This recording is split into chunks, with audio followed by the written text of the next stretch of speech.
morning, students of class 5.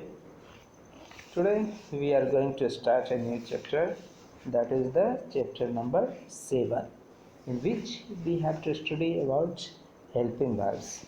It is also known as auxiliary verbs. Today we are going to study about the verbs, I mean to say helping verbs in detail. You must have listened about the helping verbs, but how many kinds of it, how many types of it are there?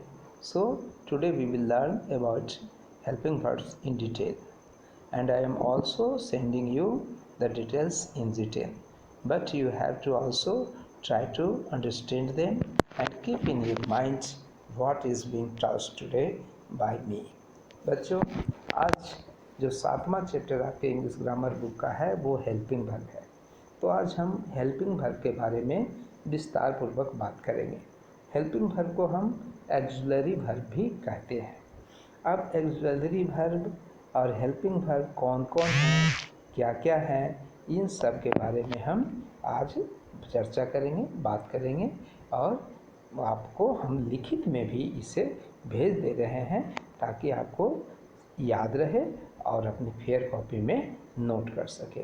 तो चलिए हम step by step चलते हैं, ज़रा ध्यान दीजिए इस detail पे। ओके, तो देखिए बच्चे, आपके स्क्रीन पे ये जो दिखाई दे रहा है हेल्पिंग वर्ब, ये इसका डिफाइन हमने किया है, इसको परिभाषित किया है। क्या है? The verb which helps the main verb to change its form और which does the work of the main verb. कहने का मतलब हेल्पिंग वर्ब या ऑक्सिलरी वर्ब है जो क्या करता है, सेंटेंस में जो मुख्य क्रिया होती है उसका मदद करता है, उसका हेल्प करता है, इसीलिए इसका हेल्पिंग वर्ब नाम होता है। या कभी कभी ये खुद भी मेन वर्ब का कार्य करता है। जब ये स्वयं अकेले होता है तो ये मेन वर्ब के रूप में भी इस्तेमाल होता है। अब एक एग्जाम्पल से समझें। क्या दिया हुआ है? Arpita has cooked food. अब देखिए, इसमें मेन वर्ब जो है कुक्ड है और उसकी सहायता टेंस का फॉर्मेशन में कर रहा है। यदि हैज हटा दें तो ये टेंस ही बदल जाएगा, तो सिंपल पास्ट हो जाएगा। लेकिन हैज है तो प्रेजेंट परफेक्ट टेंस है, तो ये हैज यहाँ हेल्पिंग वर्ब हो गया और कुक्ड मेन वर्ब हो गया। उसी तरह से आप देखिए क्या है, Sohan is reading A novel.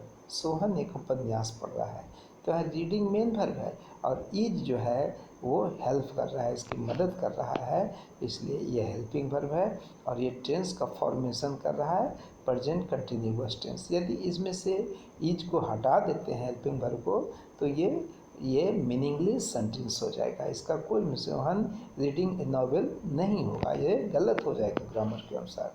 अब देखिए नीचे का जो सेंटेंस है, they are weak in English. अब यहाँ देखिए आर ही जो है वो खुद हेल्पिंग वर्ब है, लेकिन यहाँ मेन वर्ब का काम कर रहा है, इसलिए ये मेन वर्ब के रूप में काम कर रहा है ना। है तो हेल्पिंग वर्ब लेकिन ये मेन वर्ब के रूप में यहाँ पर। The baby is very charming, है ना।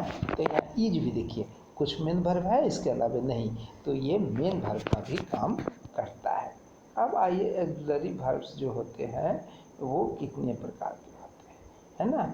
वो 2 प्रकार के होते हैं। ध्यान से समझ लीजिएगा, जो मैं समझा रहा हूँ वो आपके बुक में नहीं है, इसीलिए मैंने अलग से आपको समझाने के लिए मैंने ये लिखित आपको भेजा है। बुक में आपको ऊपर समझा दिया है, अंदर से नहीं समझाया गया है, जो आपके नींव को मजबूत करे। तो चलिए, ऑक्सिलरी वर्ब या हेल्पिंग वर्ब जो होता है वो 2 प्रकार के होते हैं। पहला जो होता है उसे कहते हैं प्राइमरी ऑक्सिलरी वर्ब्स, है ना। क्या कहते हैं? Primary auxiliary verbs. ये मुख्यतः 3 प्रकार के प्राइमरी ऑक्सिलरी वर्ब्स होते हैं, लेकिन इनकी गिनती 11 है। वो कौन कौन? देखिए मेन कौन कौन मेन प्राइमरी ऑक्सिलरी वर्ब है? To be, to have, to do. तो देखिए टू बी के अंतर्गत आता है is, am, are, was, were. To have के अंतर्गत आता है हैज, हैव एंड हैड। और टू डू के अंतर्गत आता है डू, डज, डिड। अब देखिए यदि तीनों मेन वर्ब के मिला देंगे तो आपको 11 आ जाते हैं। देखिए ऊपर में कितना है, 3 2 5, फिर टू हैव का 3 और टू डू का 3, तो 5 3 8 3 11 को हो गया। और मॉडल ऑक्सिलरी वर्ब जो है उसकी संख्या टोटल 13 है। कौन कौन है ये आपके सामने मैंने लिख दिया है। Shall, will, should, would, can, could, may, might, must, use to, ought to, need और डेयर, इनकी संख्या 13 है। तो ये आप अच्छी तरह से समझ लीजिए। अब जो बुक में कुछ एक्सरसाइज दिए गए हैं उसका भी मैं चाहता हूँ कि आप सॉल्यूशन कर लें और खुद बना करके रखें। एक बार मैं बता देता हूँ, उसके बाद आप अपने रफ कॉपी में बनाइएगा। देखिए इसमें क्या लिखा हुआ है, आप देखिए इसी का आपके है ना हेल्पिंग वर्ब 7 चैप्टर आप देख रहे हैं। गेट क्रैकिंग के अंतर्गत क्या कहता है, look at the picture and complete the following conversation between Ravi and his mother. ये पिक्चर देख रहे हैं और इसमें रवि और उसकी मम्मी है, दोनों वार्तालाप कर रहे हैं। कहता है ये जो दिया हुआ है ब्रैकेट ये बॉक्स में, उससे सही शब्द का चुनाव कीजिए और ब्लैंक को भरिए। तो रवि कहता है, रवि क्या कहता है, मदर हाउ बर्ड फ्लाई, है ना। तो कहता है माँ चिड़िया कैसे उड़ती है, तो क्या हो जाएगा, how do bird fly. Helping verb यहाँ क्या भरा जाएगा, डू। तो हाउ डू बर्ड्स फ्लाई, तो यहाँ डू लगा दिए, सिंपल प्रेजेंट। तो उसकी माँ कहती है son they fly because they have wings. अब यहाँ क्या भराएगा, कहता है बेटा वे लोग उड़ सकते हैं क्योंकि उनके पंख है। तो दे कैन, है ना, they can fly because they have wings. तो फिर रवि कहता है हाँ Ravi, but mother I like to fly too, every night I fly along with my friends in dreams. कहता है लेकिन माँ मैं भी उड़ना पसंद करता हूँ, प्रत्येक रात मैं अपने दोस्तों के साथ सपने में उड़ता हूँ, है ना। तो क्या हो जाएगा, यह कौन सा वर्ब भराएगा आपको, बट मदर आई, है ना, I would like to fly too, मैं भी उड़ना चाहूँगा, है ना, यहाँ उड़ दे दीजिए। उसके बाद mother that is wonderful when you grow up be a pilot to fly, है ना।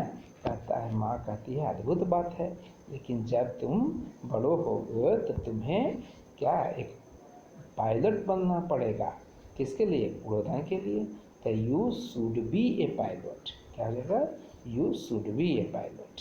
थैंक यू मदर, है ना, thank you mother get wings to do that, है ना। तो कहता है माँ को, mother will I get wings to do that, क्या मुझे ऐसा करने के लिए पंख मिलेंगे।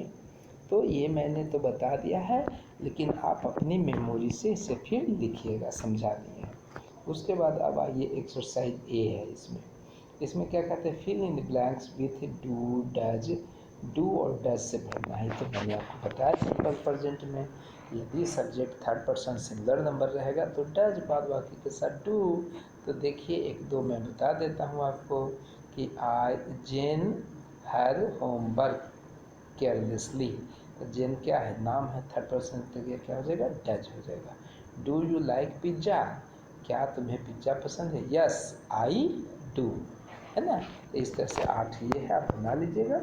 उसके बाद देखिए बी में क्या कहता है, बी और सी। बी को पहले पढ़िए थोड़ा जूम करके, क्या है, right the sentence in the negative using do does did not, use the words given in bracket. Your sentence make other changes where necessary, make other changes where necessary, one है।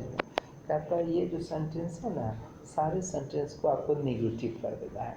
तो आपको तो पता है, पहले मैं बताया था, यदि सिंपल प्रेजेंट में होगा तो उसमें डू नॉट या डज नॉट सब्जेक्ट के अनुसार, और पास्ट में होगा तो डिड नॉट लगा करके आप बना दीजिएगा, जैसा कि एक दिया गया है ना। फिर अगले क्लास में हम मिलवा देंगे आपको। चलिए सी नंबर में क्या कहता है, ये तो और आसान है, अंडरलाइन द एक्सुलरीज इन दिस है। इसमें कौन कौन सा सहायक क्रिया का इस्तेमाल किया गया है उसको आप बताइएगा, है ना। तो ये तो हो जाना चाहिए आपसे, कोई दिक्कत तो नहीं है, ठीक। तो आज मैंने सिर्फ आपको 3 एक्सरसाइज बनाने के लिए इसमें दिए हैं, ए बी और सी, और एक उसके साथ साथ गेट क्रैकिंग। गेट क्रैकिंग का तो मैंने बता दिया है, फिर भी आप अपनी मेमोरी के अनुसार बना करके देखिएगा, बन जाता है तो अति उत्तम बात है ना। और फिर आप अपना जो आंसर होगा मेरे आंसर से टैली कीजिएगा अगले क्लास में, और इसके आगे फिर हम बताएंगे आपको। Okay, bye, we will meet in the next class. Thank you, have a nice day.